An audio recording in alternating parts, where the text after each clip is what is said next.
had a coaching client last year say something that was incredibly wise. When he hired me, and in other words, I took him on as a coaching client, he said, "You know, Alex, the reason that I wanted to be your client is because I want to be where you are in a few years, and I know you did not get there by accident. You designed your life."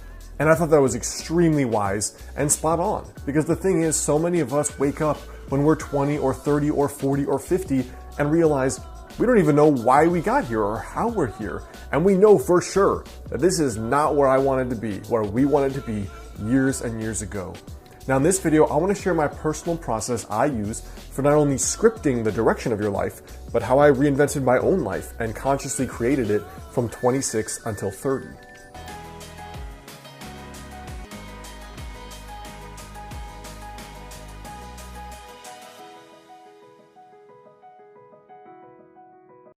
What's up guys, Alex Hine here, author of the book Master the Day. Now in my own life here, really I think that designing your life and making it go forward in the direction you want it to go forward has three parts. And the very first part is the design, the second part is the habits you use or you do on a daily basis, and the third is the follow through or the follow up. In other words, how do you actually stay on track when you get off track? Because half of the game of goal achievement is purely when you get punched in the face, what are you going to do differently to get back up and get back in the fight? Now for me, the first thing is vision. It's basically the design. You know, if you just sit down for a day, you pour a coffee, you get out a piece of paper, and you write down what would be the coolest thing that could happen over the next 5 years in my life. If you just do that, you are already ahead of 99% of humanity who show up with no game plan, no vision for the future, no clue what they would like to create besides, you know, I would like more money, or I'd like that girl or that guy, or I'd like a nicer car. There's almost no consciousness or conscious energy given to thinking about what do I want to build in the future? Like what consciously and concretely do I want to improve? So for me, the way that I do that is, first of all, I have a journal where I'm regularly writing down updates for the kind of life that I want to build. You know, it starts with the vision, which makes me think of the fact that the skyscrapers of New York started with a picture in somebody's head. And so did spaceships. And so did curing a difficult disease. And so when I think of it like that, I always make sure I'm consciously creating, even if it is just in my thoughts, even if it's just up there, both in print journals and in a document that I call 5 years from today. So the three things that I use for my yearly envisioning are, one, the yearly envisioning process I've talked about here, which is basically at the start of each year, I write down what is the coolest thing that could happen this year. Like perfect year, no limitations, no just be realistic, but like what would be the coolest thing that could happen? I put it on one piece of paper that's always on my desk every single day, and I review it twice per day. Now from there, that yearly document also has my daily habits, the unique projects I'm working on in each quarter of the year, as well as the things I know that I need to work on to get better, basically, to improve myself. The second thing is the pocket journal I carry around. This for me is always to record things that may change about my thinking, ideas I get when I read or listen to podcasts, as well as little intuitive hunches that come up. So if I'm talking to a friend or I'm reading a book and I'm like, wow, that would be an awesome idea. For example, that's where all my books came from. Wouldn't it be cool too? ... I put it down in this little book. It's just a little 3x5 moleskin that I always carry around with me. And then day by day, I can flip through that and be like, you know what? These were those cool things I wanted to basically manifest and create in my own life. Let me just keep a note of them. The second way I do that is by doing a weekly journal page.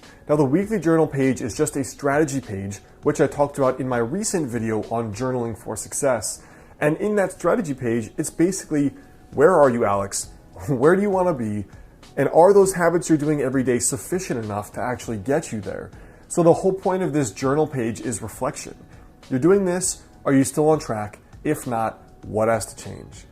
And then finally, I have this little journal notebook, a digital notebook in Evernote, and it just says 5 years from today.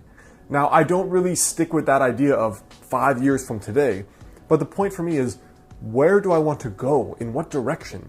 It could be as simple as moving. Like I know I'm moving to California after I'm done with my doctorate in Portland. It could be as simple as the relationship you want to be in. For example, I'm 30. I know that I want to be married by 35, so I can have that there. I know that I want to have a private practice and a traditionally published book and 3-4 vacations per year. I put all of that down where I don't know how I'm going to make it happen yet, but it will happen for sure. I haven't quite fleshed out the process. The point is that you're putting trajectories in your brain and in your subconscious. And when you check that every once in a while, you're kind of like, oh yeah, I knew I wanted to do that, but all right, let's start thinking about how I can actually do it. And almost all of those things come true for me, especially if you regularly review that.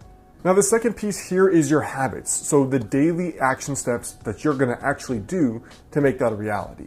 Now, I've shared this philosophy many times. It makes up the bulk of my book, Master the Day. But the point is that you think about the goals you want to reach, and then you have to break them down. Forget the goal, but break it down into a daily habit. So with fitness, you forget losing 30 pounds. The habit is cook every day, go to the gym 20 minutes a day. You want to write a book, you forget having written a book, you put down the habit, write 500 words a day. You want to be in an amazing relationship in 2 years, you forget that goal, you put the habit, I'm going to go out to 4 events where I might meet like-minded people. And that's your daily habit.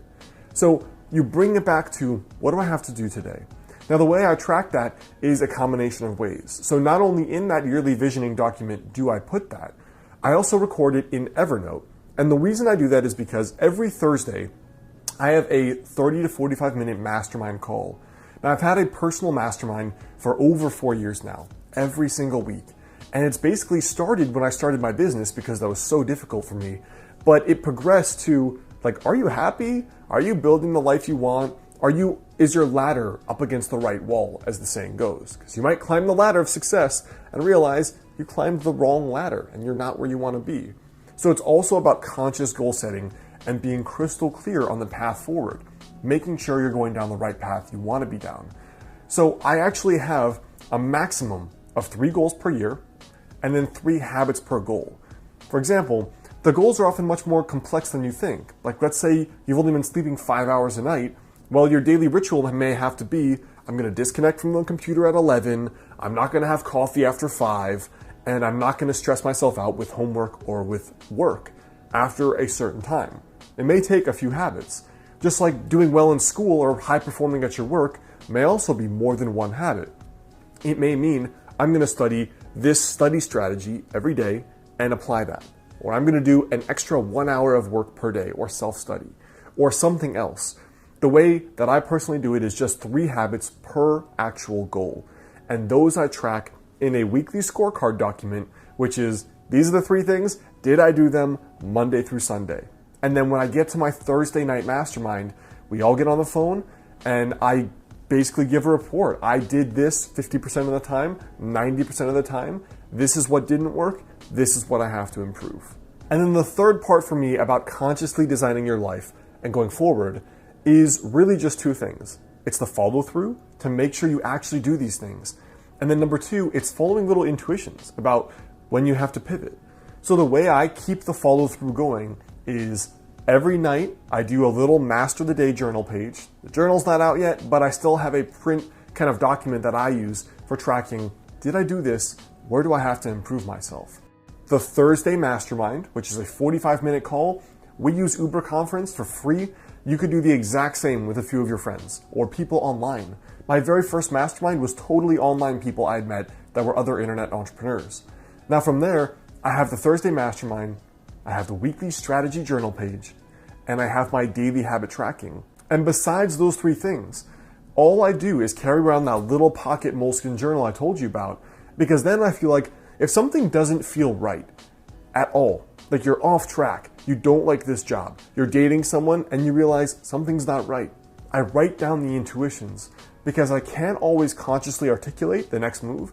Sometimes it's easy, I want to move to California. Other times it's not. Do I stay in this relationship? Is this business still what really excites me?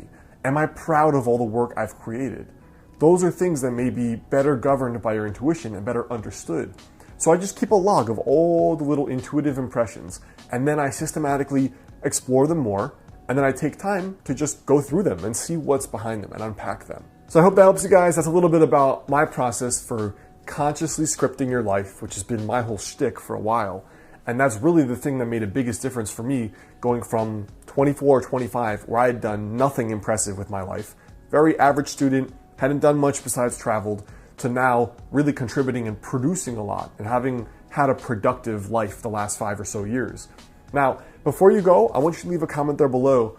Let me know for you, if you could consciously script your life, what would be the first thing you think is important?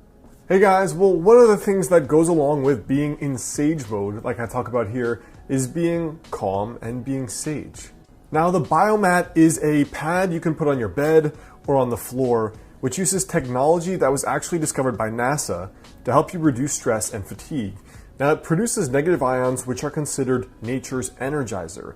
And these negative ions you can find in abundance in places like forests and mountains, waterfalls, and oceans. Now, the Biomat in particular is comprised of 3 parts that helps you have that stress relief and that fatigue relief. Now, the Biomat can also help with pain relief and circulation.